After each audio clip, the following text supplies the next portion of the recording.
I thought for a second they named him after Chester Cheeto. Just because of the Chester part? No, I thought Chester Tam was the name of Chester Chorito. Chester Chorito?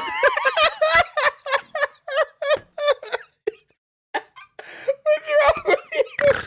Chester Chorito. Oh my God. Joe, you just stepped back in. I want to catch you up by asking you a question. Cheetos, right? Do you remember the name of the mascot? Chester? Chester what? Cheeto? Are you sure it's not Chester Chorito?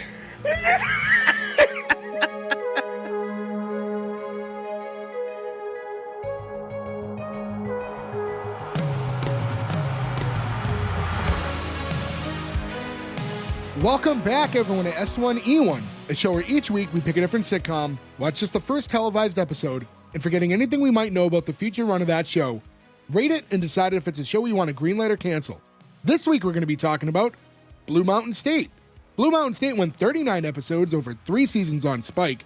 Today we're talking about episode 1, which is called Hazing, Look It Up, originally airing January 11th, 2010. So to get things started, I'm Jay Gags. With me, as always, the boys, Joe, Ferg, Nick, and Gordo. What's going on, guys? Hey-o. Yo. Yes. First one done. Happy Super Bowl week. Yay, guys. Football. Cool. I can't believe those conference games last week. What teams do you got for this week's Super Bowl? To peel it back, we're recording before the teams are decided. But if we were to believe what conspiracies have said, it will be the 49ers versus the Ravens. But I don't want to date the show too much. No, I think that I thought that the conspiracy was Kansas City Lions, so it's Taylor Swift and Detroit. No, it's in the logo. Ooh, I'm going to have to look that up. Let's go Detroit. I think Detroit's going. Well, you said Me you're going to too. have to look it up. You brought up the conspiracy. No. I didn't know the logo. No. Jay bought the logo up. Yeah, well, I don't want to talk too much about modern day, just depending on what people find us. We've done a few football shows. We've done Coach in the past. We've done The League in the past. So this is our third football-related show. It seems like there's a lot of football TV shows and a lot of baseball movies. I kind of wish we saved the League. Or Coach. We used the League for the same reason. I wish we did it again. I wish we watched a different episode of the League. Oh, you mean you didn't like American Pie Presents fucking Blue Mountain State? This is American Pie, has sex with Van Wilder, has sex with PCU, has sex with Revenge of the Nerds, I think. And it didn't really work. This is Van Wilder. Yeah, as far as Blue Mountain State goes, this is a show I'm very familiar with. Like, I remember it when it had its run because it was on Spike at that time. I want to say that's when, like, Raw was on Spike. This is 2010. I don't think I had cable at this point in my apartment, so I don't even remember the show being on. But that makes sense to when WWE switched over, right? Did any of you guys watch it in its run at all? No, I thought I would have recognized it, and I didn't. This is a show that I know for a fact that my brother loved. I can tell because he loves those National Lampoon's movies. I thought that this show was... Remember that movie that was kind of serious, kind of set in the same thing? Was it called Blue Mountain State? You're thinking of Varsity Blues. That's what I thought that this was a TV show of. If this was a Varsity Blues TV show, I would have been all about it. And then Ferg would have come out wearing nothing but a whipped cream bra. This show is so a product of the time it came out. It is ridiculous. Yeah, it's like nauseating almost. I didn't think that 2010 would be such a time capsule thing, but this show, you're right, this is just like a snapshot of that time completely. So I didn't think so either, but then you remember that 2010 is 14 years ago now. So it's just longer ago than we thought. That's true. That's true too, yeah. This definitely gave me the giggles. I will say that. I had a couple laughs. It had its moments for sure. Not a ton. Yeah, it's like not to, I don't know. I'll say it's not, it's like, I don't know how to explain it. There's a lot of things that line up with our kind of humor, but then here I am not as entertained with this as I thought I would be under the circumstances. You know what it is? It's just not executed well. Like the subject matter has potential to be funny. I just think I don't know, they didn't try hard enough, I guess is the only way to put it. They got to set it up. And it's weird too, because I don't want to I don't know. This one's got me feeling weird because it has potential, but it's like it was also tough to watch. But like there were parts that were. It's just I don't know. It was very peaks and valleys. It's watching it right now as a 37-year-old versus had I watched it when it came out when I was 23. I feel like might have had some type of impact on how I perceive the show. Sure. But that said, last year I watched Old School, another movie I think kind of apes these vibes very much. And I laughed and really enjoyed Old School. Was there a level of maybe nostalgia to that maybe tinted it a little? Sure, but this didn't play that way. Old School has older people in it. You know what, too? And obviously we need to get into the show, and we'll talk about this more as we dig into the show itself. But as I'm watching this show, I'm kind of like, it was almost like satire, but it wasn't actually. Like I feel like it was like it had vibes that felt closer to like not another teen movies and all those things that came out at the time, without it being intentionally parody, which was like I don't think was by design. There's also some scenes too, like where the main kid at one point he's like, "Hey, look, I understand what's going on with my life. I know what I'm going to be. It's not great. So I'm just trying to have fun now." And for a second, you're like, oh, wait, is he giving us like a serious monologue about how he knows what the arc of his life is going to be? And then 2 seconds later, it's just like, tits! And you're like, oh, nope, I guess not. I don't know where the fuck this thing is going. He was very much Van Wilder. That's dude all I thought of this whole time. Very was, much like Van Wilder. He was. We had a Stifler in the show. There was a lot of things that pulled from all like the things 10 years prior that was coming out that was like very I can't stand the main character is one of my biggest problems with this show. He's douchey like by design. Yeah, he's like douchey, but like he's also supposed to be athletic and like I don't know, I just don't get like the big football quarterback vibe from him at all. Well, because he's the backup. I totally get the vibe. I guess that's true. I totally get the vibe, and I like him for that. That's a different spin on it. Before we get into it, I also want to mention, by the way, go to S1E1pod.com. That's where you can find all the links to our social media. We like when people interact with us. That's S1E1pod on Instagram and X, formerly Twitter. Hit us up on those. We like to talk to you guys. That's how a lot of these picks come about. Actually, this one, we wanted to line up something with Super Bowl Sunday, but also we just came out of Fanuary, and Brandon, who had a pick earlier in Fanuary, had mentioned the show, and I kind of was like, well, you might get it anyway, so pick something else. And I think he's the reason we did Malcolm in the Middle, so it kind of worked out. So Brandon cheated and got 2 episodes. You kind of got 2, so congratulations. He won Fanuary. Sure. And February, apparently. So IMDb had this clocked in at an 8.3, only an audience score for Rotten Tomatoes, and that was 85, so those are pretty lined up.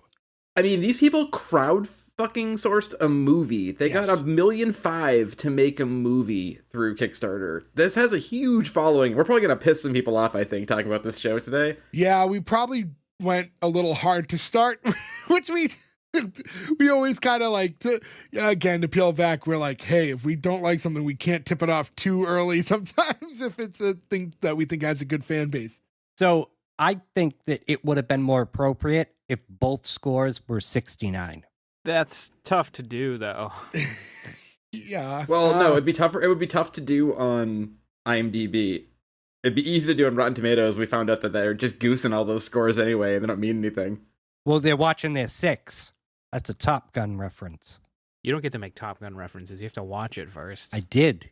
Oh, did you watch it while having lasagna last Monday? I don't think you did any of those things. So we start off when we see an empty stadium, and we get like narration by like 2 sports commentators talking to one another. And we get a little bit of backstory about kind of like where we are. This is Blue Mountain State, which is, the name of this fictitious college. And we find out that they had like some sort of a controversial championship season the year before. They said it was scandal ridden, but they don't dig into that at all in this episode. But we know that there's like things going on with this team. And you do, when you meet the coach later, you find out he's been the coach for a while. So I guess the assumption is going to be that he Must have did something. He did something, yeah. It's like that whole time we're getting all these exterior shots of just like an empty stadium. Just giving you that, like, they're just painting the picture a little bit of what's going on. And from there we cut to the inside of a dorm room and we meet Sammy. Sammy's played by Chris Romano, who's actually the creator and head writer of the show, which I thought was interesting. What I thought was weird about Romano wasn't his name just Romano in like the credits, like when it popped up, like when the words? Oh, I didn't notice that. I noticed that it was just Romano was like big, like he was just like a one name act. And I was like, who the fuck is Romano? I don't know. And then it's also so tough to take things you say as factual. So I don't Go back know for and, sure. you know what? Go back and look at the tape. Well, now I have to. honestly thought you were going to make a Corky Romano joke. I was like holding my breath for a Corky Romano reference. I I've can't never believe you seen didn't do Corky it. Romano. Only Romano I know. You would love Corky Romano. You could do it with a double feature with Norbit and be the happiest guy you've ever been. No, everybody loves Ray Romano. I mean, that's just a fact. That's the only Romano I know. So Gordo was right. It's just Romansky, or however you want to pronounce it. Finally, Gordo, we'll give it that you were right this time. Gordo's 1 for 40. 40? That's being awfully generous. Yeah, that's true. Yeah. 1 for 69, okay? Give me that. I think it's probably way more than that. We're like almost 150 episodes deep, and you're wrong at least once an episode. So Yeah, on Fine, average. 1 for 169. All right, there you go.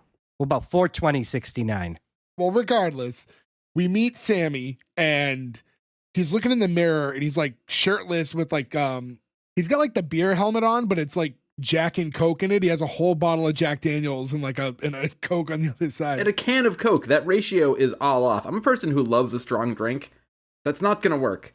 Well, I mean, the whole bottle isn't going to empty at the same rate that the can does. So when the can empties, you just got to There's a straw, though. He's going to be sucking the same amount of both. Well, it's 50-50 ratio, right? Yeah, which is not what you want. Yeah, you don't want 50-50. Until you're done with the Coke, and then it's just pure Jack. Well, then you stop and you put a new Coke in there. Not when you're in college. College. Yeah, it's like this whole show. Joe, I feel like you're a 50-50 ratio. 60-40. I mean, it depends on the drink. I mean, actually, no, any mixed drink. Yeah, I'm probably a 50-50. But to be fair, that's in a big cup with ice. That's another thing about getting older. I hate to keep bringing up over and over how I'm just getting older, but remember like when you were younger and go to a bar and the drink was so strong it was gross and you're like, nice. And now you get a bartender that's heavy-handed and you're like, come on, I paid $15 for this drink. I want to enjoy Oh, that's it. not my reaction at all. My reaction at that point, though, was like, okay, well, I gotta pace myself because I have the whole night to go here, but I'm very excited that I'm getting good drinks. I'm here for flavor now. I like the flavor of a strong drink, though. That's the difference, is as you get older, too, you start to actually really enjoy the taste of alcohol. Under the right circumstances, yeah, but I'd rather just drink, like, if it was like a bourbon, I'd rather just drink a bourbon neat or like on ice than poorly ratioed mixed drink. I would rather drink it sloppy. Like a sloppy jalopy. Correct. Sammy's practicing this conversation that he's like gonna have with his dad. That's basically his dad thinks he's like a low life, amounts to nothing type of guy. So he's bragging to his dad in this fictitious conversation that he's gonna be the new mascot. Yeah, the thing I'm sure all fathers want their children to strive to be. I also like how, I mean, we see more of it later, but Sammy's under the impression that it's just like a volunteer job that would be vacated as the season was already starting. You know, I never thought of that, but I wonder what the competition is like. Does it change every year? That I don't know, but I feel like if you're already the mascot, I bet you kind of get like grandfathered in until you graduate. But I have nothing to go by with I that. feel like you'd give that to like a drama student or something. Well, I feel like at this point, sometimes it's not even students anymore, right? You need somebody who can do like acrobatic stuff. It's like an adult with a real job. It depends on like what kind of program they get. Because sometimes like in basketball, you need to be able to do like backflip. Probably Right, makes you're not just gonna be like, it's a freshman this year. Like, well, that's not gonna work. Well, I also imagine it's to piggyback off of what you were saying with it being more of a professional versus an amateur student. I guess it would depend on the program, right? Like a bigger school like a Clemson or an Alabama would probably want a professional. I'd want a real animal. Some schools do the real animal. Some schools do. Doesn't the Philadelphia Flyers have a real animal thing, right?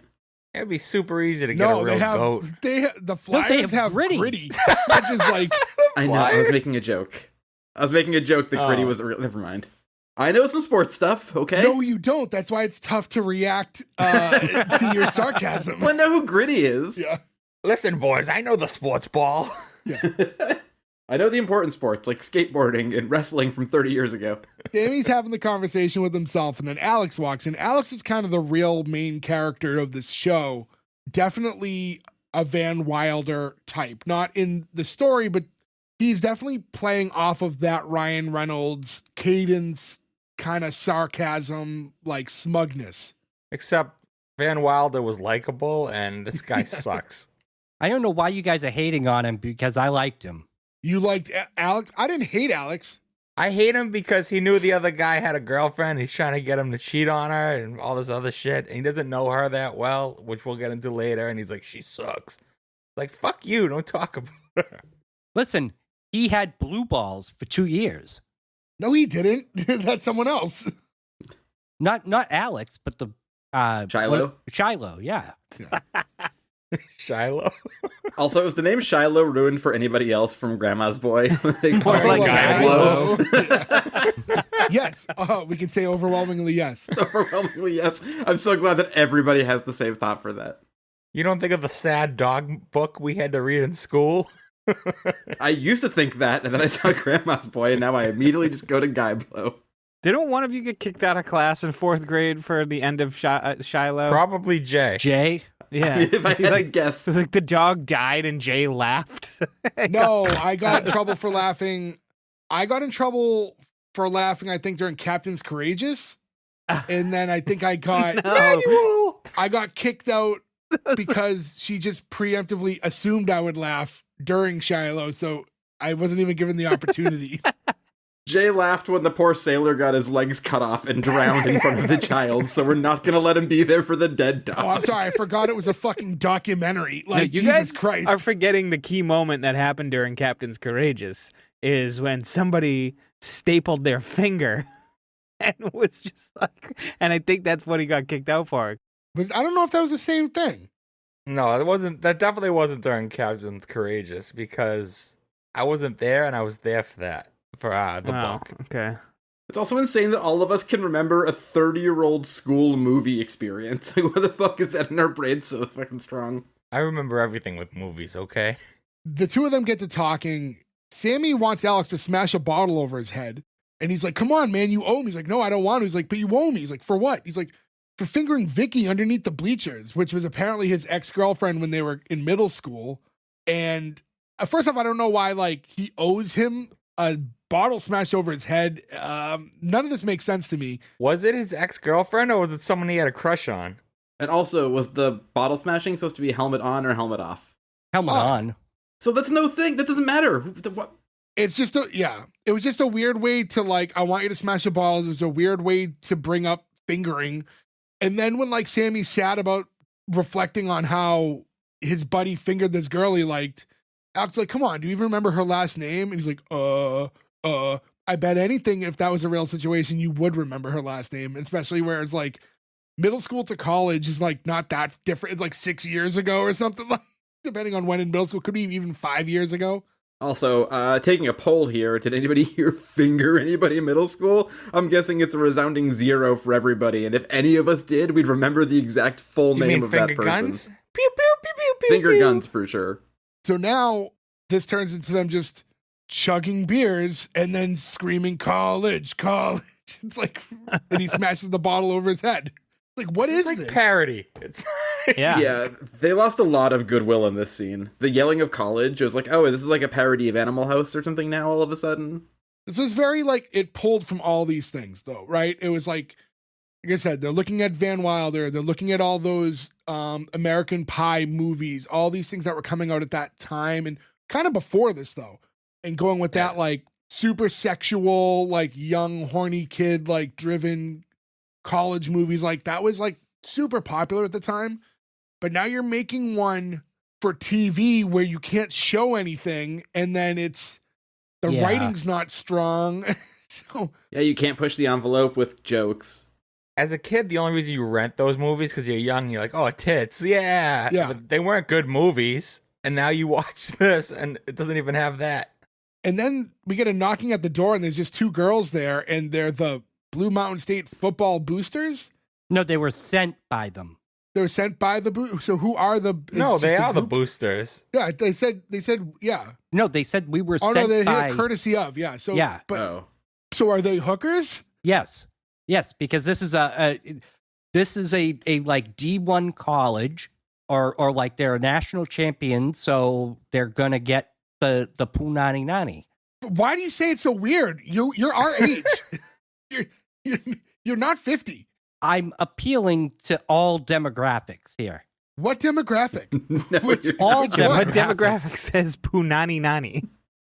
You're not even appealing to your fucking friends who are right here with you. The last time I even heard that word was 40-Year-Old Virgin when he goes, "We gotta get you some punani."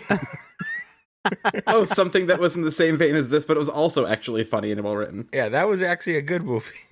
So these girls are hookers, but that doesn't make sense to me because they look like they're students too. No, I'm with you, Jay. They're definitely supposed to be like sent by them to sleep with all these football players. That's the point. But they also look incredibly way too young to be. Yeah, I just assumed they were the cheerleaders. Because they're like, hey, are you Alex Moran? And then like they just open up their like long overcoats to expose lingerie of the two girls. And it's like, well, I feel like they really needed to like I don't know, make them not look like students then if they're gonna be hookers. It was just I know what they're going for. They're just going for we need sex and we need to pump sex into this show and it needs to be super early. You know what though? They may have gotten themselves caught up because they were like, oh wait, we have a quote unquote cougar character later. So if we're gonna make the sex workers not think they're them, they can't look older. Like maybe they wrote themselves into a circle with that. A cougar character that's like 23. Oh, that makes me so mad. It's like, oh, it's the cougar. Like, you know what? What year do you age out in pornography at this point where you're like now all of a sudden in like MILF and cougar porn? It's got to be like under 30, right? The girls who play them, yeah, they're our age, or younger. When you go from stepsister to stepmom, when you take that career trajectory change. So now we go to Shiloh's room and he's like listening to a radio and you have announcers like talking about him. He's going to be like the big football prospect at this school. And while he's listening, we see that his girlfriend's there too. She's like mapping out their lives together, but she looks like She's 40. Did anybody else think she is like not way too necessarily old looking? like that old, but yeah, a little older than him. She didn't come out very college age looking. Just the way that she's conducting herself in terms of him, it was like they're boyfriend and girlfriend, but she comes off more like his manager and almost like he's an acquisition. Yeah. So when she's planning their lives, it's like, you're going to play here for a few years, and then you're going to get a Heisman, and then we're going to get you endorsement deals, and then we're going to get married. And it's like, are we talking about the projection of your relationship or his career? Like, what? And that's kind of both played out throughout the episode with her. That seems like a character from like Entourage or something, not from this show.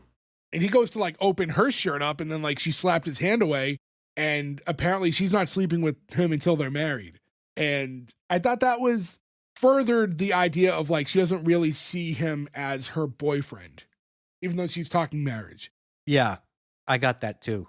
They're also both 18. Like, that's also a really easy trope to solve where it's like, we're 18, let's get married so we can have sex. Like, that's a thing that's been going on in history forever.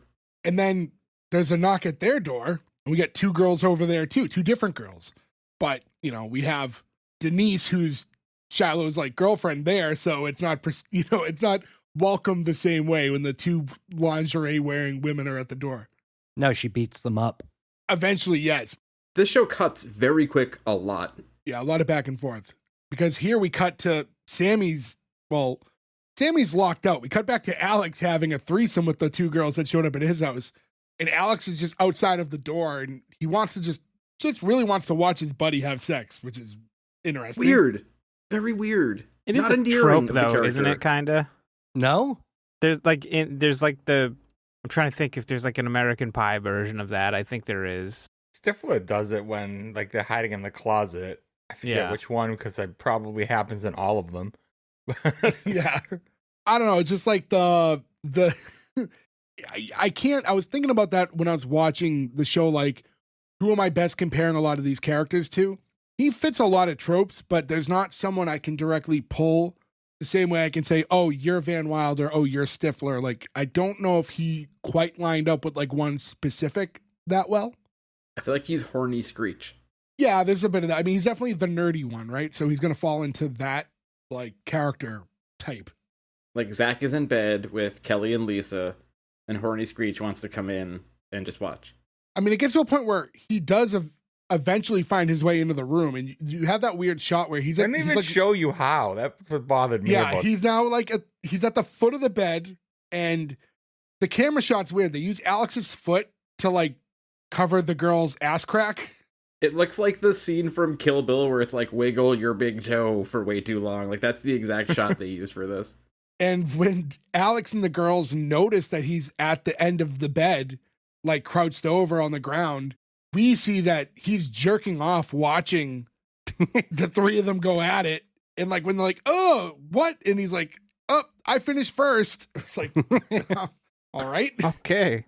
I just don't get why they screamed. Like they're there just to like fuck anyone. They're obviously just like whores, and they see this other guy in the room, and that makes them freak out. I would think it would be like, get the fuck out of here, not ah. Maybe not whores is the word to use right Well, there. in this case, we are debating whether or not they're prostitutes. What would you call them? Yeah, but even if you're paid to have sex with somebody, you still doesn't mean somebody random can walk in and you want them to be there. I didn't say they didn't want him to be. I'm saying the freak out reaction is wrong. Would you not freak out if you turn around and that guy was jerking off next to your bed? Because I'd certainly freak out. It was dead Screech and his dead dick in his dead hand jerking off at the foot of your bed. Oh, whoa. Wouldn't you freak out? I like how Joe has to get super like PC and careful to not offend any hookers. Don't say Yeah. whores, Don't man. Call them whores. Don't call them whores. I'm sorry, I'm a civilized person, but I can still talk about dead dicks and dead hands. This ends the the opening scene is the reveal that Sammy just fucking came. And the intro of the show is like everything you'd think that the intro of the show would be. It's a lot of fast shots. I like the song. Oh It's my god, butt I rock. fucking hate you so much. This song made me want to blow my brains out. I literally wrote in my notes, this is like somehow a worse Fozzy, and then I looked up who it is, and it's the band who does Randy Orton's song. And I was like, oh, fucking course it is. I just thought it fit the show. The intro is full of like shots of like partying and tits and football and booze. It's just like it is an early 2000s beer commercial. Like, someone just need to go out like, and twins! And twins! It's like, oh, Yeah. fucking twins! I mean, I guess for this show, it's a perfect intro. So for what they're going for, they did it. Yeah, I knew exactly what I was going to get. I pretty much knew what I was getting from the opening scene, though, and I'm like, this what, a half hour? That's like, 'cause Joe had already told us how long it was, and I'm just like, oh no. A pox on this show for being 28 minutes. A fucking pox on you. How dare you? I'm surprised too for a show that was on like proper television to be this long. They probably made it like a big deal for their opening or their like debut episode to be like, no commercials. Was this when Spike was like the All Man Network or whatever, when they had Yeah, like I all mean, that stuff? Spike's Yeah. whole run, that was like their gimmick. Yeah. So you guys like tits. It's like, Watch boobs, then John Taffer yelling at a bar. Like, sign me up. right? So from the intro, we get to this, it's like football practice, and you have the coach standing there addressing the entire team. He's kind of just giving like the typical coachy rundown, talking about how long he's been there and how many championships he's won. And then it gets to this weird point where he just starts talking about like, but when they face the opponents, you have to like crush their will to live, and then suck the milk out of their mother's tits, and then use that milk as mouthwash, and then rip their dicks off and invite them to an orgy. Yeah. Jesus, really reaching here. It's like, you know how when the Scary Movie movies lost the Wayans brothers and the writing just started to suck? This is like it was those writers like wrote this speech. Like, When you had some technical difficulties early on, to those of you listening, Ferg disappeared for a minute. And I said, this is like satire, but not on purpose. This feels like not another teen movie and all those movies like humor but they're not parodying anything. They're just not deliberately, at least, but they are taking like licks from that style of comedy. Well, that was the style at the time. Yeah, but those were like at least pulling from other source material that like part of the joke was that they were copying things. And then this was just like parody of parody now. So now it's like, I don't know. And I feel like I almost feel bad shitting all over it, but Was Friday Night Lights the show yet? oh, I don't know. I really have no The idea. movie came out, I think, at this point, right? I know the movie, and then they made the television show, but I feel like it's just parodying that. But I don't think it bad. was out yet. Friday Night Lights ran from 06 to 2011. Oh no! So it was, wow, yeah. so it did. It like just completed. So now, as the coach continues to have this conversation, he's asking a couple of the players like, "Where are you from?" And they're like giving their cities, almost like that movie Miracle. And he's like, "No, you're from your father's balls." And it's like a lot of people think you come from your mother's womb, but like glorified jellyfish, but really you come from your father's balls. It's like, what? So this was the point that I started like ironically laughing at the show, not laughing at the jokes themselves. Like, how much worse can you get? This is somebody wrote this on their computer or typewriter. And it's just like I am surprised Jay wasn't howling at this. There's like at least 2 cum jokes. I don't know. You can't claim to be on Team Cum and not laugh at cum. It's funny because as I'm watching this, I mean, to be completely honest, it really was not enjoying this up front. And I didn't think you would necessarily all kind of fall in line the same way. I felt like this could have been a situation where I was on like an island of my own. I don't know. I feel like I stepped into like a Mandela effect here. that is not what the Mandela effect Because is. you remembered this show being called Green Mountain State. Yeah. Okay. I stepped into the Twilight Zone here because I feel like you guys would have all loved this and not shit on it so hard. Listen, I like a lot of the things that they're representing, right? I like going to parties. I like tits. I like You football. like cum? But I don't want to, I wouldn't say I like cum. This show has potential if they didn't lean so much into the like, oh man, tits and all that. This like this stuff. show Like, with the same premise and a lot of the same things happening, even with that kind of partyish thing, but with smarter, more clever writing, put a little actual drama in there once in a while, like some stuff to cling on to. Like I think had the framework is correct, but yeah, I think it definitely lacked when it came to the script. After that whole speech with the coach, you know, and everyone's cheering about being from their dad's balls and shit, we get to the showers, and this is when all that freshman hazing is happening. Freshman Hell Week.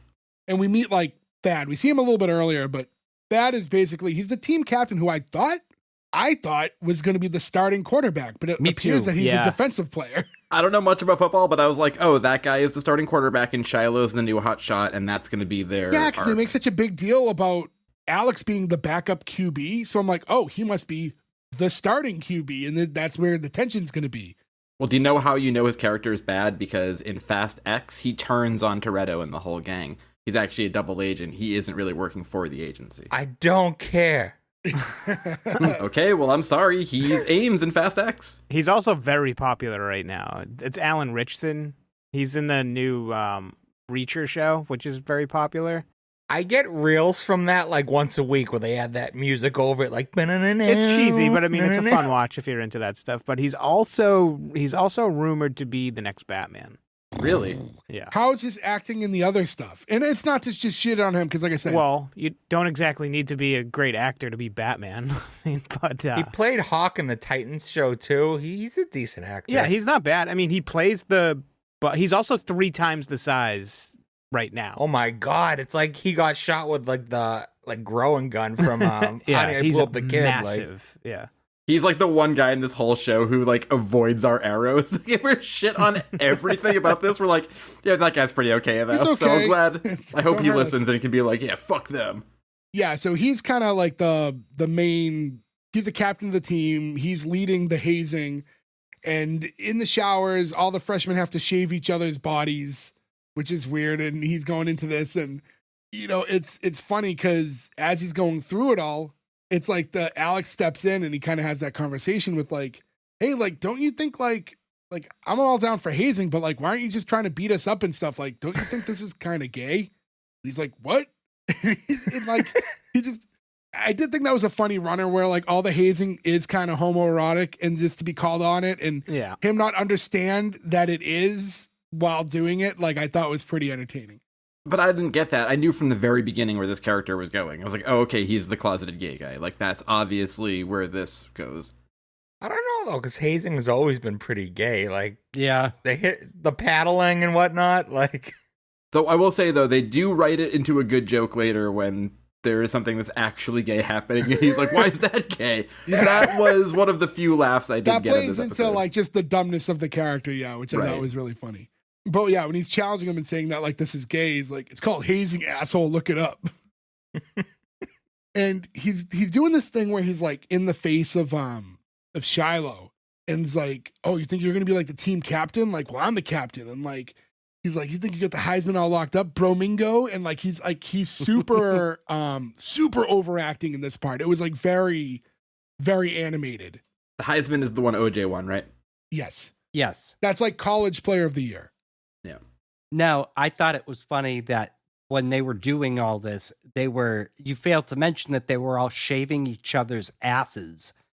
Oh, specifically, yeah. I mentioned the bodies. I didn't say specifically where at that Yeah, time. they all had shaving cream on their asses, and Alex was asking Shiloh, "Ooh, do I have to go into the crack?"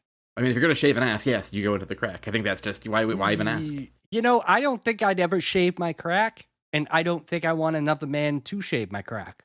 but I said it like real quick later. Why are they shaving? They're not swimmers. That's the only spot I can think. It's hazing, asshole. Look it up. Yeah. And then when Thad's having like this like monologue in the shower, he's like kind of like being assertive about just being the guy in charge and what he says goes. And he's like, you know what? And I say, party at the goat house. And like, I was like, what happened? Like, what just happened here? Oh my god. I watched the time crawl on this episode, and this His, was just, not his helping. whole tone changed. And it was like, what happened? But what was smart about the writing is that Shiloh and Alex both, yes, it was smart, Joe. Don't give me that look, because they both looked at each other and went, what the hell? Yeah, that look saved the scene. They wrote that look so well. I'm glad. I changed my mind. 10 stars. Green light. Yeah. Now we get to cheerleader practice, and Sammy's running up because he's assuming that this is also the mascot audition, and he shows up in like a homemade goat costume, which I thought looked kind of funny. Like as far as for the visual of his homemade costume, I thought looked okay. Do you think this is kind of ruined now because in the past 10 years, the term goat has become such a popular and overused thing? Only if you had that in front of it. Sure. When it's like yard goats and stuff like that, like I mean, there's a lot of teams that still have those mascots. I mean, yeah, I guess there's as I think out loud, I don't think goat ever had like a negative connotation. So now it's just like goat can also just mean something really cool as well. But Yeah, the double entendre. Or the double entendres. Oh, The League. A good football show. Y'all are jaded. This is prime S1E1.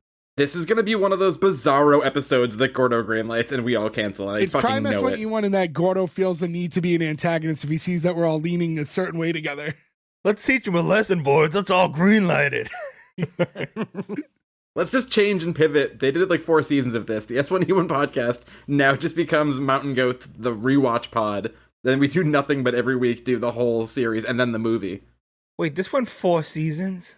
Something like that. I don't know. 30-something Jesus. episodes. Yeah. No, it only went 39 episodes, 3 seasons, I think. Thought Jay said. Is that it? Okay, 3 or 4. Either way. How did it get more than 1 season? The times it was just, and for what it was and the channel it was on and stuff like that, it definitely catered to a very specific market, and the network it was on and stuff, it was like catered for it. So now at this fake mascot tryout situation that Sammy's finding himself in, we meet the actual mascot of the team, who's this 6'4" dude who has a couple girls on his arm. He unmasks himself and basically saying like, hey man, position's filled. And I don't think Sammy understands that like positions filled is pretty cut and dry. And now he's trying to get in this kid's face and threatens to rip his ears off. That was a little weird. I mean, I guess it is a good, fun turn to see that the mascot they actually have is like a tall, well-built, good-looking guy. Like, I guess you're not expecting that.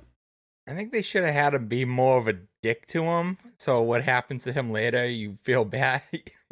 Yeah, I mean, they lean into him being kind of a douche, at least. You know what I mean? It's so it's not that, when he gets to comeuppance later, it's not totally unjust because he was kind of a dick. But so now we get to the party, and this is like right off the bat, we see Thad doing coke off like the shirtless girl's body, and there's music playing, and it's again the typical. Can we just talk about how Thad he blows a line of coke, takes a bong rip, does a mega shot, and then takes a tab of acid.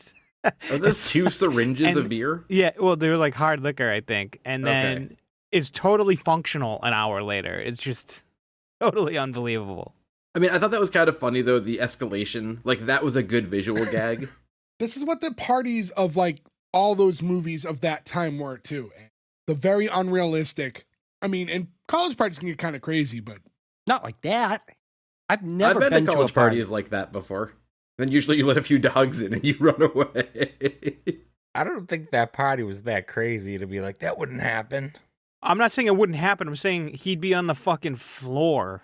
Yeah, that dude would be dead. And we also see Sammy and Alex are like standing in the doorway, like, and one of the inside doorways that divide the rooms. And every time like a girl walks by, they're just like ranking them like out loud as they walk by with the like that they would or wouldn't. It's a little risky, right? It's a little loud and yeah, in front of people. This is that weird party thing though, where like the party's so loud that you're hearing the people, but you're supposed to believe that it's so loud only those two can hear each other, I think. Yeah. This is also the first time we meet like the cougar that we end up seeing kind of throughout this episode. And this was the one time that Alex and Sammy didn't agree on something, because I think Sammy was like a would and Alex was a would not. Although we find out that is not how Alex would actually vote at the end of the night. I did kind of laugh, though, when he's like, why? She looks like a mother of 4. And his response was, I'll make her a mother of 5. Like, fuck, that was funny. And I was mad that I was laughing at it. Also, that actress who plays Pauline, the one notable thing, she's in the George Romero movie Bruiser, the movie The Misfits playing. Oh, yeah, the Misfits were in that. And that song Bruiser was okay. Which is super hard to find for some reason. Because it was on Cuts from the Crypt. It was like a album that was just Rarity's album because they were trying to get out of their contract. I love that song. That movie's also hard to find. That movie never got like a Blu-ray or anything. I want to say I have it on VHS, but I'm not 100% positive. I'd like to re-see it. I only saw it when it came out, and that was 20-something years ago at this point. I don't know if it's going to hold up. Aren't the Misfits just sitting in the background of one scene, like in like a diner? Isn't that No, what they're it playing. They play. Oh. Yeah. They go to a club, and they're just like playing in the background. And they used that footage for the Scream video. Oh. And George Romero did that video for them as like it was like a trade-off. That video is what got me into the Misfits, because you were all into them, and then I watched that, and I became a fan. Yeah, and then you found out that wasn't even really the Misfits. I mean, I like that era of Misfits. That's but the it's best era of the Misfits. That oh my is god, not come on. true. You can't say that. It's not true at all. Yeah. No, the best version of the Misfits is the Project 1950s lineup with Jerry Only singing. That's Oh, the version God. that we all go for, everybody. That's unfortunately the version I've seen multiple times, and I'm like, ugh. Played a show with that version. I got kicked out of that show. Yeah, you got kicked out. You started smoking that day. So now we see Shiloh at the party. Alex is trying to get him to drink. He won't drink because he promised his girlfriend he wouldn't. And somehow he like ropes him into it. There's a point where we have like Thad's there and like there's just like more of that conflict of like the, talking shit and stuff. And it turns into like a challenge to play beer pong. Sammy's like, what are you doing? I said, I'm not going to drink. And he's like, you don't have to. Like, I'm really good at this game. Was him challenging him and then losing on purpose, was that to get him to drink and loosen up? I couldn't tell if that was like smart writing or if it was just he sucked. I don't think he lost on purpose. I think he did. I think he just sucked. Yeah, no, I think he just was trying to get him to play. And it's like, to what you're saying, I think like, yes, it would be smart writing if it was like this way to get him to bond with them and loosen up and all that. But I don't think it was that deep. I think he just wanted to play beer pong. or like he wants Sammy to like be. He wants like companionship. I think it's less about Sammy and more about. Or I'm sorry, less about Shiloh and more about him having people to drink and party with. I was watching something recently where it was some show, and it was like a joke about like your generation used to play beer pong with beer in the cups. And I like just started laughing where I was like, yeah, that's what our generation did, and I guess they don't do that now. They just play with water in the cups and sip their beers. Smarter fucking move. I was gonna say, you know how much dirt we drank because of playing it like that. Yeah, though? it's disgusting. I actually said this recently. I hate that people do water cups now. It defeats the purpose of a drinking game because you don't drink anymore. I'm with Jay. Look, I wouldn't play at either. I mean, if I was ever to play beer pong at 38 or whatever, I would play water cups because I'm not gonna do beer shots. You mean you don't want to do whiskey shots? Oh, the danger cup with hard liquor in it? Jesus Christ, what a fucking terrible idea all of that If you played the game right, you spread 2 beers over 10 cups. You're playing with someone else. You end up drinking a beer per game. It's not that bad. Yeah, it's fine. But now people sit at a table for hours and not get drunk because, and not that I'm like on a mission to get drunk anymore, but again, the purpose of the game was to drink beer, and then like you just don't drink anymore because it's just water cups all day. Problem with water cups is they sink it, you take a sip when you were doing like a shot of beer when you were doing it like with beer cups. It made the amount more consistent, like it was easier to track. There were consequences. There were certainly consequences and repercussions. Just ask Berg's tub. I want to go back to, I did glance past it. There's a whole scene where, because we find out, when Alex finds out that Shiloh has a girlfriend, they get into this whole thing about it. And she eventually shows up. And he's like, what the hell would you bring a girlfriend to college for? And, you know, he sees a future with her. But when she comes up, she has these like 2, what are they, accounting majors with her that like, she's basically assembling his financial team. Like already, like, again, she looks at her boyfriend as an acquisition. Did anybody else think one of them was Rainn Wilson? He kind of gave off that vibe. I know who you're talking about. Yeah, a little bit. I thought one of them was familiar enough to look up and be like, who are these guys? And nothing tracked really, so maybe that's what my brain was thinking. I mean, she's supposed to be like overbearing, but you know what? She did all the hard stuff. She got him a team that's gonna take care of him and all this other stuff. Told him not to drink before practice so he looks good. She's a good person, basically. In theory, but the motives are wrong. It's Yeah. not for him, it's for her. I will say this, though. One of the hard things about doing shows like this when you're trying not to know anything about the other episodes when you haven't seen the show is like, I'm looking up the list of characters and it's like, Denise, Shiloh's ex-girlfriend. And you're like, okay, well, I know this isn't a long-term storyline, is it? Oh, man. Spoilers, Joe. We get that conversation between Alex and her as well, where she's slamming Alex for being a backup quarterback, but he's talking about all the joy of being the backup because you get all the perks of being a quarterback. He doesn't have to show up to classes. He gets girls, but like there's no pressure to play. There's no pain. He gets a lot of, what was it? What was the trickle down bang? Trickle down banging. He's admitting that he's getting the seconds from the starters, but he doesn't really care. So, Which is a failed Ronald Reagan economics joke. So maybe that was in line with the economics major guys? They were accounting majors. Accounting majors? Yeah, well, trickle down economics, accounting. I have a question. This is a smart character right here because Alex, I love the backup quarterback, lazy person aspect of this. What's the question? After that speech, did you guys think it was a statement? But I'll propose something. After that speech, did you guys assume the QB was going to get injured in the next scene, and he all of a sudden varsity blues it? He had to become the starter. I think Yes. they're going to lean towards that because we see flashes of it. Like, I think the idea is going to be he's begrudgingly going to end up being the starting quarterback of the team. Yeah. Yeah, because you see him throw a pass, and it's like a perfect spiral. And then once Denise leaves with those guys and Thad's talking to Alex and Shiloh, it's when we get that whole thing about the 2 girls, kissing. And Alex is like, no, actually, that's really gay. He's like, what? It's 2 chicks making out. How's that gay? It's like, no, that's like, I'm not saying it's a bad thing, but like, that's gay.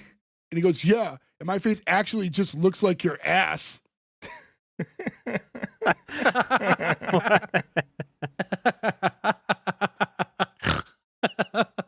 say this. I like this character, and I do too. I thought he was too much. It was a little too cartoony for me. He's a little too cartoony, but his last evil villain face acting, I thought, was the funniest thing of the whole show. But yeah, this dialogue is what leads into the actual beer pong game that I mentioned earlier. And when we cut to the game, we find out, like, you know, he's not so good. Alex doesn't live up to his expectations. Now Shiloh's trashed and he didn't want to drink at all. There were ways around it. Alex could have done all the drinking or agreed to do all the drinking if he just played with them, but it didn't work out that way. So now they're both hammered. This is not tournament rules with like a referee. You know what I mean? Like, it's, you just kind of go. By the way, it drives me crazy that the game ends on a bounce and no one tries to swat. Yeah, maybe that's different rules at different places, though. I've That's always true. been under the assumption you can swat away a bounce, but maybe. In the Northeast region, you can do that. In the Blue Mountain region, apparently there's a no swatting rule.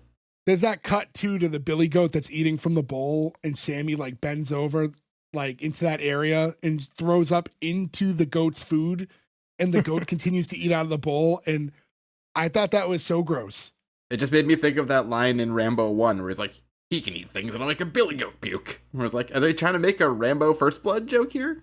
And of course, as that's happening, the actual guy, like the mascot and two of the cheerleaders happen to be watching, and they don't realize it's, you know, Sammy, the weird kid who was trying to be the new mascot. And then when he looks up, he was like, oh no, I wasn't puking. It must have been something I ate. And the girl's like, yeah, probably a dick. and the mascot dude's like, hey, this is my fight. I'll say the insults. Yeah, you probably ate a dick. Later, dick breath. So that original mascot, he did a lot of work with the Lonely Island. He was in called Hot Rod and a few other movies. Oh, I'd have to like look back now and like see if I remember him. Hot Rod is funny, but And Hot Rod, he's the Asian guy that goes like, does the weird dance. And then during all like the like post beer pong stuff is when that girl like approaches Alex. She's being like very flirty with them. So like, you know, that like, you know, that the intention is for her to like take him home or for her to go home with him. And we get to the next scene, and sure enough, it's like the two of them in bed in the morning, but he's like sniffing around in bed, and he comes to realize I misread this at first. So he smells piss and he's like, oh, that's piss.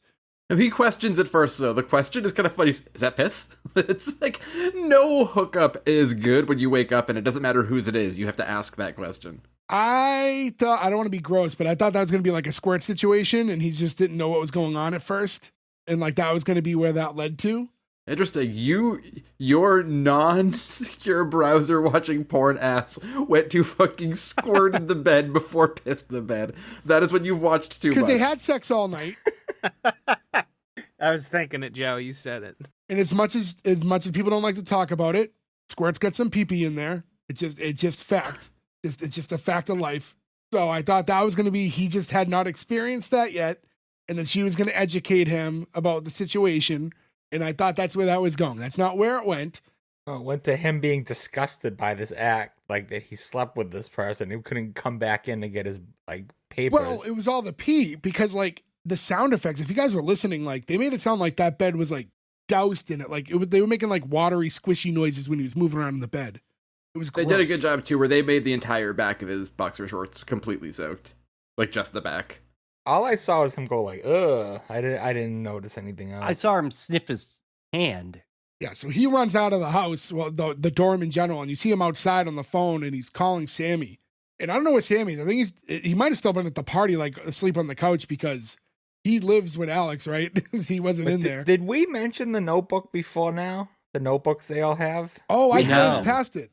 We glanced past a very large plot point. I thought I missed it. And when you were talking about how they said that it was gay in the hazing, the hazing was gay, you never mentioned right. it, though. So at this point, Alex realizes that he's missing his notebook. Now, to backtrack and explain the notebook, Thad gave all the freshmen a notebook that was full of secrets from all the players that you have to keep on your possession at all times. And if any of these secrets leak out, then it's a world of hurt for you, because, you know, you kind of betrayed the team. So now, because Alex ran out in such an abrupt hurry, he didn't take his notebook with him. He's calling Sammy to go back to the room and retrieve it, even though that girl is still in the room but it's like he left it under his piss-soaked mattress, right? That's the way he said it was like slid under the mattress. That's what I was alluding to before. It's like, why can't he go back up there and get it just because she's in there in this pee? Like, yeah, like it is what it is. Just go back and then grab it. But it was just to make that next scene happen. It's to make this next thing happen. So Sammy walks in, woman's awake, and she's looking at him and going, I know it was you. You came in here last night, you pulled out that little cock of yours and pissed all over me.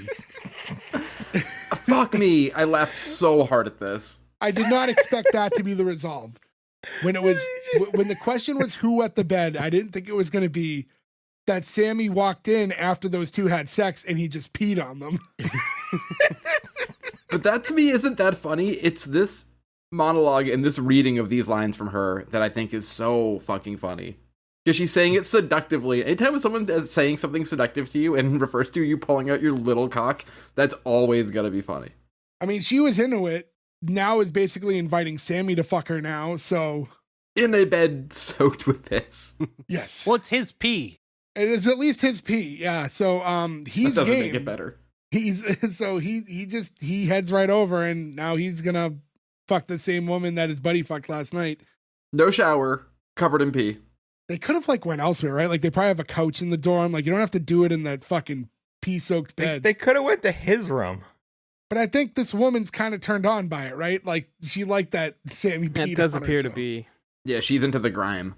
As he's like heading into bed to do this, we cut back to football practice. And while they're playing, we see like a scrimmage between, the team. They got their offense against their defense just getting ready. And Thad like tackles the shit out of, was it Alex or Shiloh that he tackled? He tackles Shiloh. Tackles Shiloh. Joe, get it out of your system. No, look, I know you're all expecting me to be like 9/11, 9/11, 9/11. And of course, my ears perk up. But then I look up and I'm like, oh, I get the joke. They say 9/11, never forget. It's like they're a tag team. They're both numbers 9 and 11. You know what their numbers aren't? 9 or 11. That seems like the most missed opportunity. Now it just seems fucking super weird and out of nowhere. They're both defensive players, so you'd call them like the Twin Towers. That's why it was. You could have just made their numbers 9 and 11, though. That joke is so easy and it's right there. Those positions don't usually get those numbers. Yeah, but shows like this also don't pay attention to details. So, well, when I become the commissioner of the NFL, I'm going to make a change for that. So if my memory, they have made changes actually in the last couple of years. If my memory serves me correctly, though, at that time of the episode, to have numbers 9 or 11, you would have had to have been a quarterback or a kicker. There's literally number rules? Yeah. Yeah. They've loosened up on them a little bit. They've changed a couple things, but that's why like linemen are always like in the 60s. Linebackers are in the 50s, things like that. Receivers tend to be in the teens or the 80s. A lot of running backs are in the 30s and 20s. Is anybody 69? Yes, Gordo. How many times do you have like a bet with someone? How many times you could say 69 in the episode? What's the No. goal? Because I think you're at 5 or 6 already. I figured 69 would come up. He said it again. He said it a number of times. No, I'm We need just more wondering. funny numbers. Somebody has to figure out more funny numbers. Brock Lesnar actually wore it when he was on the practice squad for the Vikings. Yeah, and he refused to learn plays, so they kind of... Yes, and then they cut him. We did find out today that Brock Lesnar played football and maybe likes pee stuff. Yeah, today was a weird day, and the day of recording, we found out a lot of stuff about Vince McMahon, who probably would have got along with this woman very well. Vince McMahon, terrible human being. Allegedly. I don't think I need to throw an allegedly on that one. I just don't. I don't know if there wasn't like a court thing yet, right? I'm just saying, like at the time of this recording. Yeah, but you don't have to say allegedly when there's also... I'm not just referring to today's actions. I'm referring to the last 70 years. It's still all allegedly, though. He's right. Innocent until proven guilty. Okay, I'm going to say allegedly to cover ourselves so we don't have to get a lawyer here. Allegedly terrible human. Wink. If anything happens, it's on your bank book, not ours. Yours. You can't get what you can't get. What? You can't get what you can't get. I was making a joke that I'm poor, but and it came out really bad. How the turntables. It was like a bad line in a rap battle that didn't work or something. I don't know what that was. So now we get to the sidelines, and Shiloh and Alex are there. And Shiloh's like obviously not having a good time. And he makes reference that I can't believe they're making us practice with these stupid notebooks, which is only being mentioned so Alex can mention that he doesn't even have his. And that gets cut off by the coach whistle. And we find out that second team has to go in. So he goes in, and then Alex, this is the first time we see Alex actually playing football. And we referenced it earlier. He like instantly throws like a beautiful touchdown pass. And as soon as that happens, the coach is like, hey, keep that up and you might make it to starter. And he's like, oh shit. Cause like he deep down, like he's not just saying it, he wants to be a backup. Yeah. So the next play, he goes back out there because he's asked to run it again and just very deliberately throws an interception. Still to run it again, and then the other coach for some reason has nasal spray and he puts up his nose. I didn't get that. It's like, what the He aggressively takes a hit of nasal spray for some reason. Was it smelling salt? No, I it think looked like was nasal spray. Oh, smelling salt can come in that kind of thing though. I was gonna say I don't think I've ever seen smelling salt. Yeah, maybe. And after that, we cut to Sammy and that woman laying in that piss-soaked bed together. And now they're reading the notebook. So now they're going over all like these secrets that the players have. Like one of them's one of them's parents are first cousins. One of them's just like, I've never been to Disneyland. And they're like, that's not even a secret. That's just like a thing.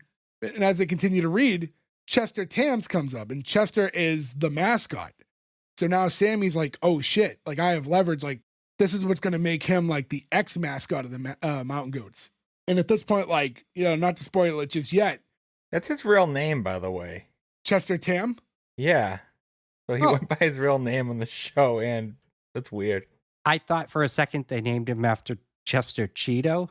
Just because of the Chester part? No, I thought Chester Tam was the name of Chester Chorito. Chester Cheetah. Chorito?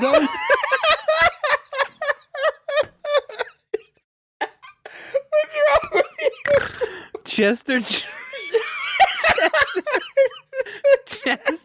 Chorito. Oh my God.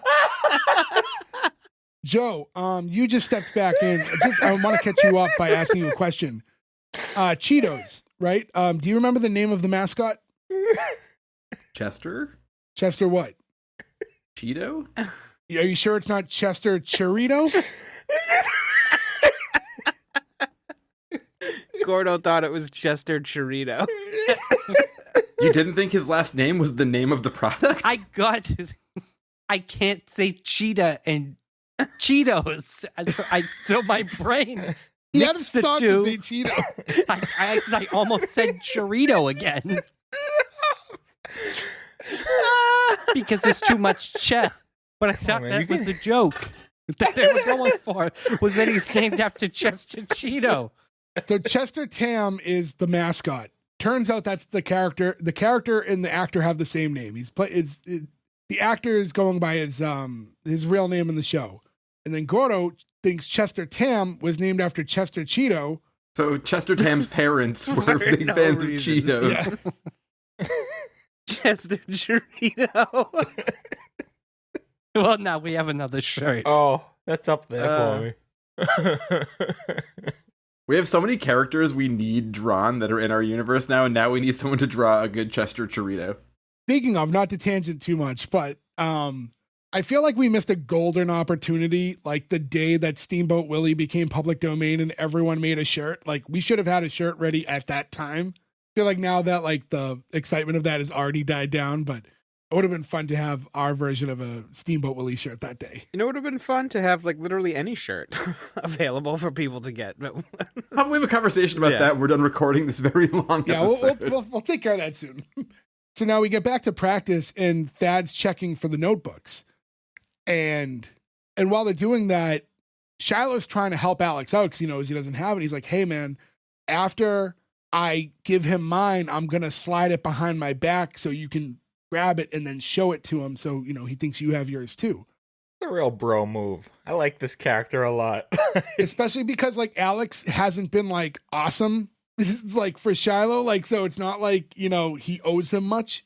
He's actually done nothing but let him down. Yeah. We did shave his ass. Yeah, not as a favor.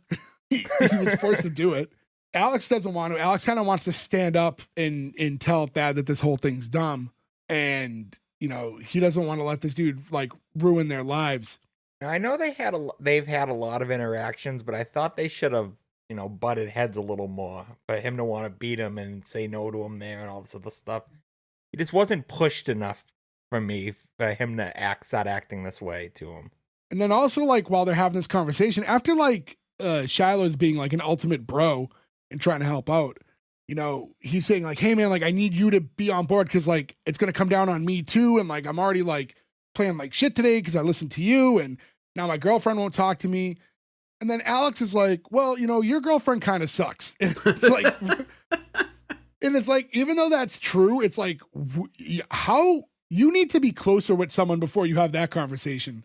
Although he knows that because he kind of quietly says it, right? He says it, he realizes what he's doing, and he knows he can't just come out and say it right to his face. What if I give the show too much credit and I say he did it on purpose because he didn't have the book and he didn't want to get in trouble? He knew they'd end up in a Gatorade table brawl.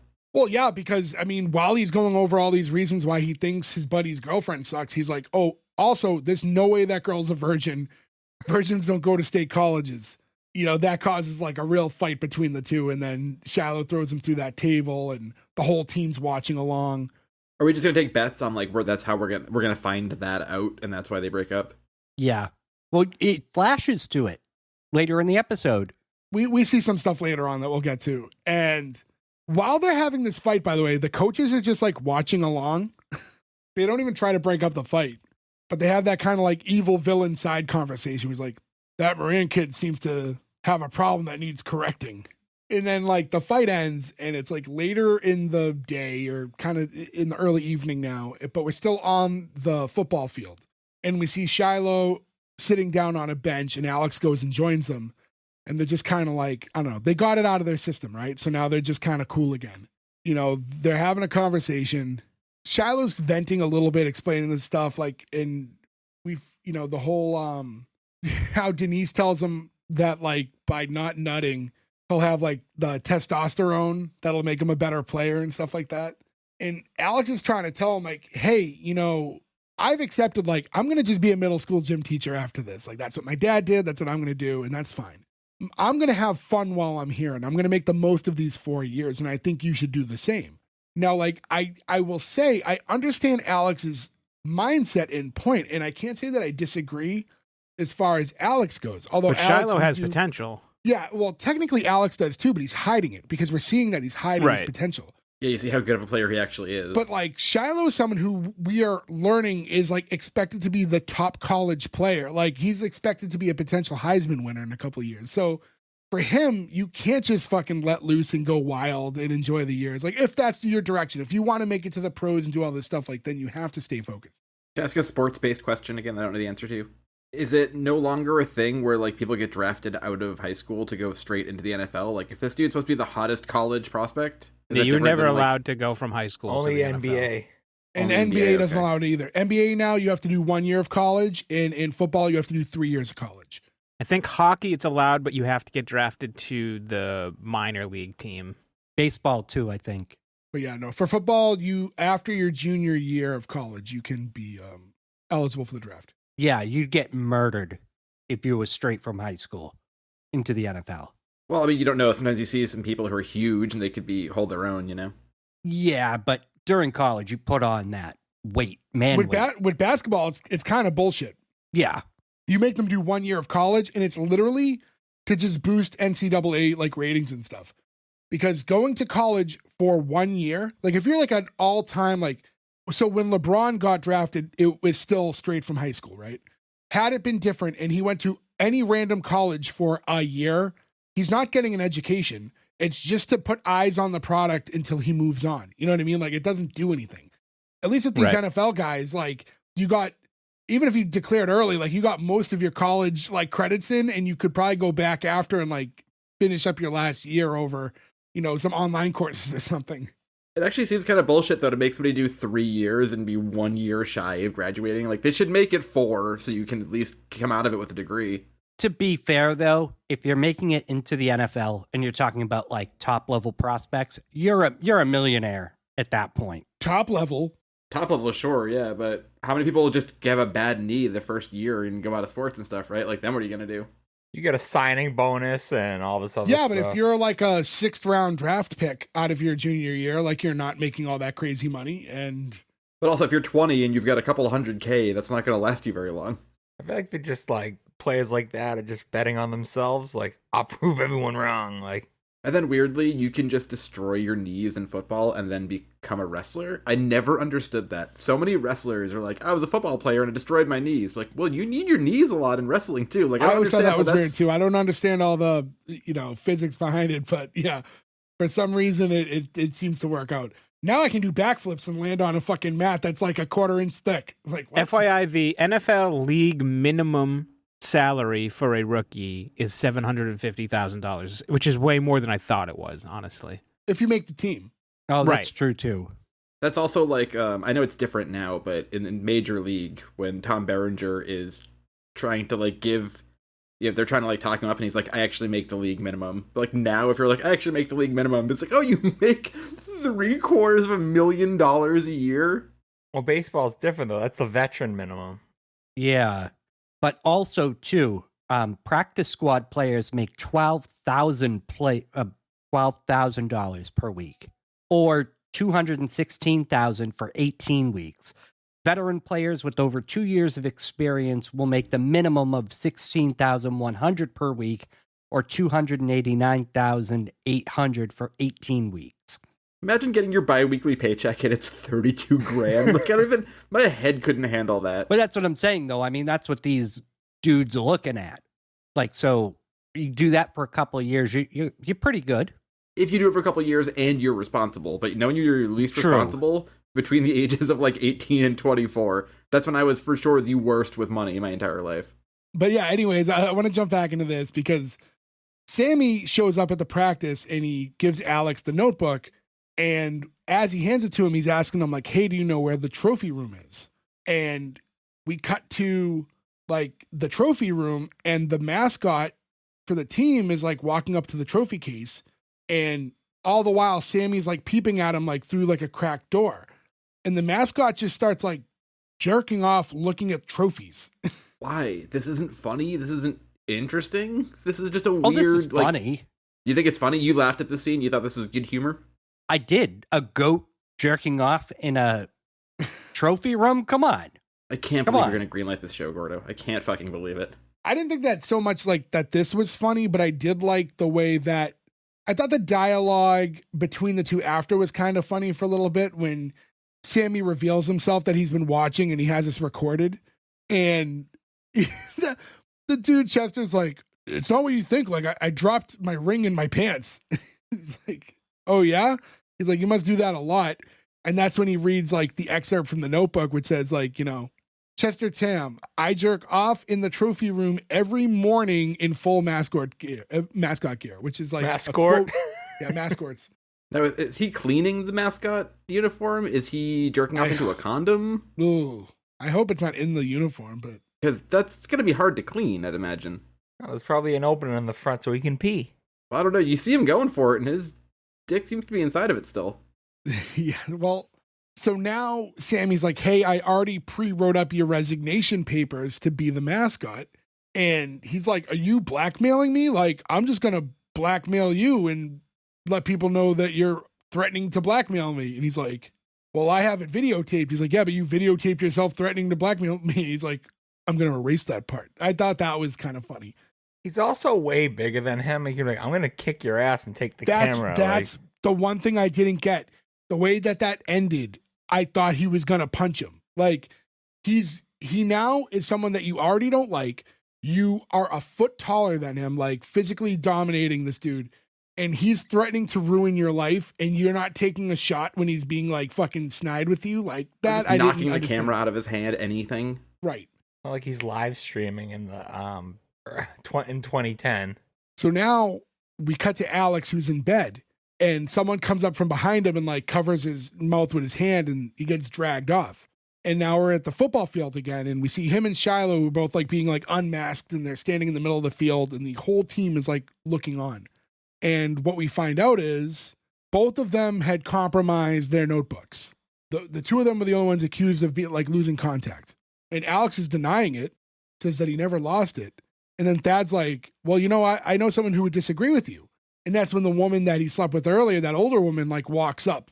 And apparently she's just like a long known team groupie who just kind of fucks the whole team. She even has a dialogue where she just openly admits that she likes to fuck the football players because she cares about this team so much.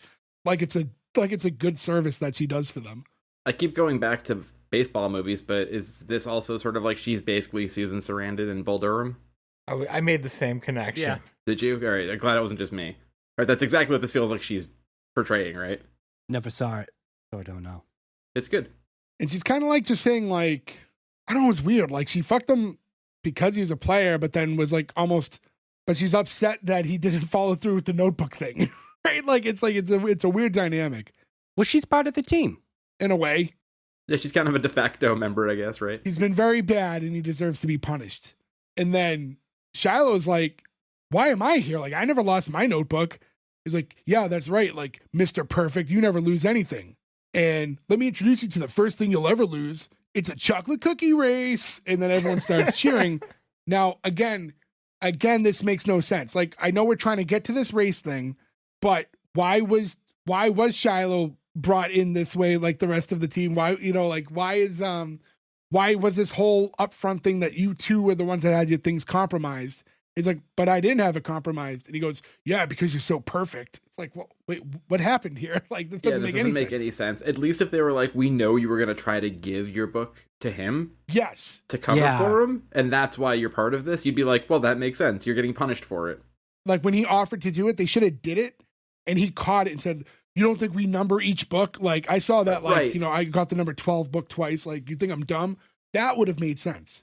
It would have. The only connection I can think of is every time he's seen him, they've been together. So he just kind of correlates them as one unit. So now, as everyone's cheering for this chocolate cookie race, Sammy runs up and now he's wearing the official mascot costume. And when Dad's like, who are you? He's like, oh, I'm your new mascot. And he hands Chester's letter of resignation and he shows Alex's picture and goes, hey, who's fingering whose girlfriend now? And it's just a selfie he took of him fucking that girl in his pissy bed. And their, I don't know, their friendship, he thinks that's really funny. Alex is on board. He thought it was hilarious. I did laugh again, though. He looks at the picture, goes, is that my bed? He goes, yeah, that's piss all over it. That fucking line is so stupidly funny. So now Dad's like, well, where's your notebook? He's like, well, I didn't get a notebook. Somehow that's a throwaway. That led to nothing, but it did lead to you have to be in this race now. I mean, it makes sense, though, because Chester had a notebook, right? Because he had secrets were in there. Should have been like, oh, you're on the team now. Well, you missed hazing, so now you're part of this. It didn't make sense. The way they worded to it was weird. So now it's chocolate cookie race time, and you see the three of them all in like just jock straps, wearing nothing but jock straps. And Thad shows up, and he's going to be part of the race for reasons that were not explained. Like, why is he doing it? And it was almost like because he's such a competitor. Like they were like looking up to like his willingness to take part in this. The coach is in the stand saying that watching this is even weirder. Yes, as they're watching along as all these boys are going to run around. And to let those of you listening understand, like this race, the premise of the race is they have to stick an Oreo cookie in their ass and then run basically across the field. And the first one to the end zone without dropping the cookie out of their butt wins. It was just funny because I was watching and they go, chocolate cookie race. And I go, ooh, that's for me. and then you find out the premise. I'm like, never mind. The way this show is going, I just thought it was going to be like a circle jerk thing. Me too. Then he goes, what? That's not gay. Go back to that joke. It's two Oreo cookies kissing. He's like, what? It's not gay. Well, he did say that when they explained the rules to it. Because when he was done explaining the rules, they were like, this seems very gay. And he goes, it's not gay. Stop saying that. Like, it's ruining it for him every time they call something he's doing gay. The race actually starts. And, like, as they're running, there's a few different cutaways, like, in the middle of the race. And the first one we see is Shiloh's girlfriend who's, like, laying in bed. And you see her, like, you know, dressed in, like, lingerie and, like, flagging someone over to the bed. And then it turns over and it's the two girls that were supposed to fuck Shiloh, like, in the earlier part of the episode. who I thought she beat up. So I don't understand why those same two girls would come back. But Yeah, that one girl says, I think she broke my nose as she's walking away. You broke his nose, Angus. I didn't take this as reality. I took this as Shiloh's paranoia after Alex said to him, she's not a virgin. She went to state college and whatnot. oh, I took this as what's going on behind his back. Yeah, I don't know because I haven't seen any more. I'm just saying that's how I took it. I felt more on Ferg's side with this one. Yeah, I thought they were like just envisioning things. Oh, really? Yeah. Because the other one is Chester like crying naked in the shower, like looking at a picture of like him as the mascot with the cheerleaders. He's doing the crying game, Ace Ventura crying in the shower thing. Yeah, like I could see how that would be like Sammy's kind of fantasy thing or what's going on in his brain. But See, I thought that was reality. I thought this was all reality. I mean, again, we don't know for sure because we don't have any context for the future. If you know, listeners, let us know. Yeah, we were kind of split on it watching it, which is interesting. Gordo can let us know when he finishes the show after he greenlights it. Berg, you're going to be the one that hate watches it. So There is a chance you would do that, Ferg. You love to hate watch things. I do, but this was really bad that I didn't even enjoy hating it. I'm not lying. I'm kind of expecting to wake up tomorrow to see a note in the chat from like 3 a.m. where you're like, couldn't sleep, watch the first season. It turns out they were. I might do it, I was honestly. I expecting it. might. There we go. We got one of us then. The race concludes and Alex wins and everyone's cheering, but we find out that as he was racing, and we do see it in the middle of the race, the cookie falls out of his ass. We didn't know it was his cookie at the time. We just saw a cookie fall out. I do appreciate the editing of not seeing whose cookie it was, so you knew it was somebody, you're waiting for it. Also, good physical acting and comedy with the running, the waddles. I thought it was meant to be something that he cheated and accused him of or whatever, but When the other guy runs up and goes, I was watching the whole time, I did think they were cheating, and Yes. it was Yes. Alex's cookie. I mean, it wasn't Alex's cookie, it was the other dude's, and he just held it up to blame Alex. Wouldn't that have been funnier, though, if they made him eat it, and then Alex walked away and he's like, wait a minute, and he didn't realize he still had it in there? Like, that's a funny ending, too. That would have been great. why didn't you check? I didn't think to check. I don't know. I didn't feel it anymore. And he pulls it out, it's all squished, and he's like, I couldn't feel it anymore, yeah. So Thad's like super in his face now. He's like almost being very Jim Carrey-esque in this moment where he's like super in his face, telling him to eat this cookie. And he does Jim Carrey rubber face here, too, when he walks away, so maybe that was his inspiration for this scene. He also drops a Breakfast Club line and says, mess with the bull, you get the horns. It feels like they were doing a lot of references to high school movies and high school things in a college show, which seems kind of odd. I was so confused about this race because because they all end up eating it. Only the winner doesn't The have winner to. doesn't eat it. Everyone's a loser who's not the winner, so every loser has to eat their cookie. But I thought that was only if you drop the cookie. Apparently not. That's what I thought too. They weren't specific enough with the rules, but we Yeah, saw the Gordo, outcome. I'm on your side so- with this one. They should have explained that more. But the way it worked out is that now all three of the freshmen, Sammy, Shiloh, and Alex, are all going to have to eat these cookies. And everyone's chanting like, cookie, cookie. And you could even tell they're all smushed. You know, they don't look like a regular Oreo anymore because they've all been panini pressed in these guys' butt cheeks. And if a girl did it, Gordo, would they be punani pressed? Only if it was in the front. So they all eat these cookies and everyone's cheering. And Dad's like going fucking wild. He's like making all these weird, like, you know, again, wild Stifler kind of later Stifler, not original Stifler, like when he became a parody of Clown himself. Stifler. Yeah, and he's like running around and laughing and jumping. Later Stifler. He said that like it was the most natural thing. Like, you guys are talking about later Stifler. Me and Jay have had this conversation before. He changes so drastically from the early movies to the later ones.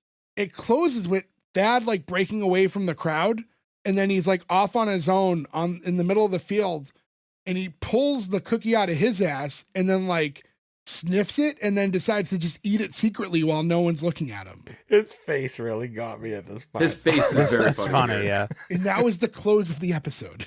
He is the gem of this show. He is. He's so good. I don't personally agree But why did he eat his own cookie? That because seems he's weird. into Like, I it. get- Yeah. Because he's a weirdo. No, okay, weirdo. I get. Thank you, Nick. But just because if you think he's gay, sure, whatever. But like, wouldn't he want to eat somebody else's cookie? Yeah, I don't know if it's necessarily a gay thing. I just think he loves all this the whole hazing college thing, like, is fun for him, and he likes being a part of it. Like, to just watch these guys race wasn't enough. He wanted to be part of the race. And to see all them eat the cookie, like, he almost feels like he's missing out because he didn't have to eat a cookie. So, and it is an interesting way to take it too. Like, normally you just have like the bully guy who is hazing the freshman. They did get kind of creative with him by making him so weird that he participates in these things even though he doesn't have to. yeah, this is a very well-written, smart show. No, what I want to know is, I hope that somebody from Spike TV actually did reach out to try to get Oreo clearance. They're like, hey, maybe you throw a little money our way for this pilot episode we're doing, where we'll advertise your cookies. Can we see the scene? Don't ever call here again. What the fuck do you think you're Even doing? Hydrox was like, abso-fucking-lutely not. We just talked about the whole show. There's not a lot of notes on it. I assume you guys might have seen this too, but I thought this was really interesting. The first time you see this team actually play against another team is in episode 12 of season 3. Wow, really? So like the end of the series. Yeah, basically. I will say, though, I think that's a good thing. Keep the football part of it to a minimum and try to do the comedy, because that's what I always thought the league did really well, right? Like, it's about football, they talk about football, you see football, but it's not the driving force of the show. I think if you do that, you'll get more people watching it, because you don't have to actually be a big football fan to get this show or a show like that. Right. I think we've covered this in pretty good depth. I don't know if there's much else to say about this show that we won't cover in our green lights anyways. So I'm going to go in the order I see you guys in. So Joe, starting with you. Yeah, I don't even have like the energy to muster up like an angry cancel on this one.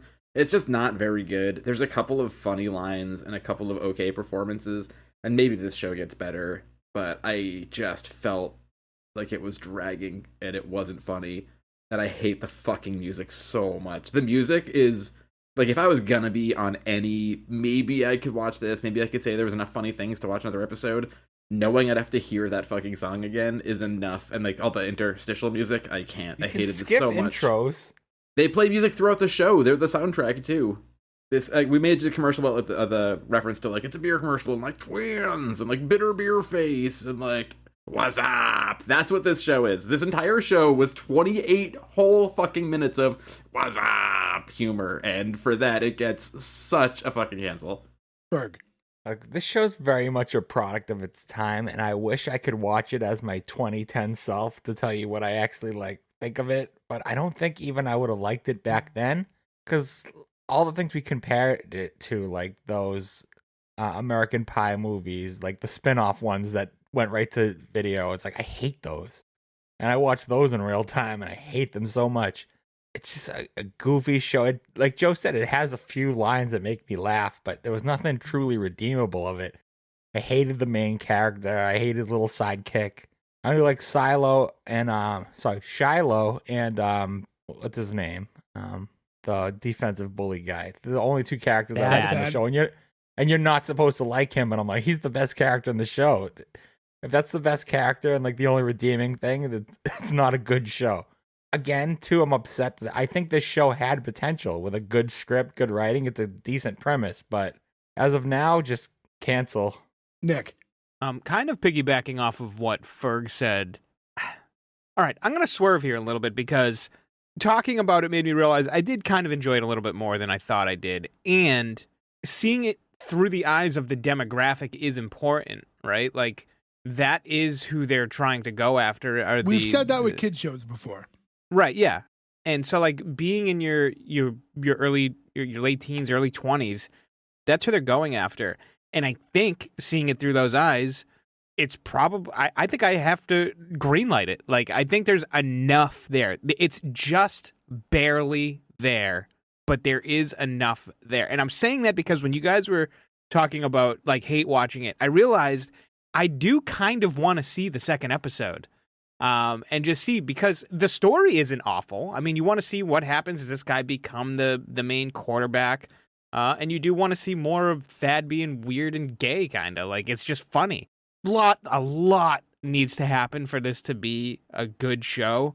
And I'm not sure they're ever going to get there. But having watched it and now discussed it, and I think there's enough for a green light for me. I don't want to hate cancel it just because. And like I said, I think I would watch the second episode and at least take it from there. So green light. Respect. Gordo. You guys greenlit Out of This World, which was garbage. It's entertaining. This was very entertaining. This show was lacking fun. Very entertaining. I could see you tolerated very entertaining. All right, It was entertaining. The 28 minutes flew by. I laughed for a good portion of this. This is Gordo humor. I thought this would be our humor. I thought you guys would enjoy this more. I don't know, maybe you guys woke up in a pissy bed or something. But like all of it was like has funny elements. I want to see what happens because it's just so ridiculous. It's so out there. I hope that not every episode is 28 minutes, but I laughed throughout the whole thing. I don't understand why you guys didn't find this funny when you guys have greenlit some garbage shows. So this one goes out to my goats. Green light. Go goats. So I did not expect to be in a tie-breaking situation. I'm genuinely surprised here. That being said, I want to say sorry to Brandon. I appreciate you suggesting this. And like I said, I know my brother really likes this show, but or liked it at its time at least. Maybe I am catching it at the wrong time. I just feel like even with this type of humor from back then, I think there were things that were written a lot better and smarter. And I think this lacked a lot of that. And a lot of it was just being outrageous to be outrageous. And, you know, I brought it up earlier. There's just a lot of times where this felt like it was satire and parody and it wasn't intended to be. And it just seemed like it was just like that, you know, like generation, like it gets lost over the recordings. And like this, it just became like a muddled down version of what it was supposed to be. And it just, it was like reduced down to just like, it's the most simplistic form of the humor, nothing to really round it out. So with that, I have to cancel it. I was just, I wasn't that entertained by it. And not that I didn't like things similar in its day, but this one just didn't hit. So I'm sorry to Blue Mountain State. You got 2 out of 5, which was 2 more than I thought you were getting. So congratulations on that, I guess, but you do not live to see another day with us. I want to thank everybody for listening. I want to remind you, go to S1E1pod.com. That's where you can find all the links to our social medias, where to listen, rate, review, subscribe, do all that stuff that helps us big time. I can't stress this enough. Just spread the word. Let people know about us. It is all really grassroots. You know what I mean? No celebrities on this show. So word of mouth goes a long way. Just post, let people know about us if you think that you have a friend that would enjoy the show too. So to not ramble on much longer, thank you for listening. Enjoy the big game this week. We'll catch you again next week. Thank you. Goodbye. I think we got the best science lesson from Jay that squirt has little pee-pee in it.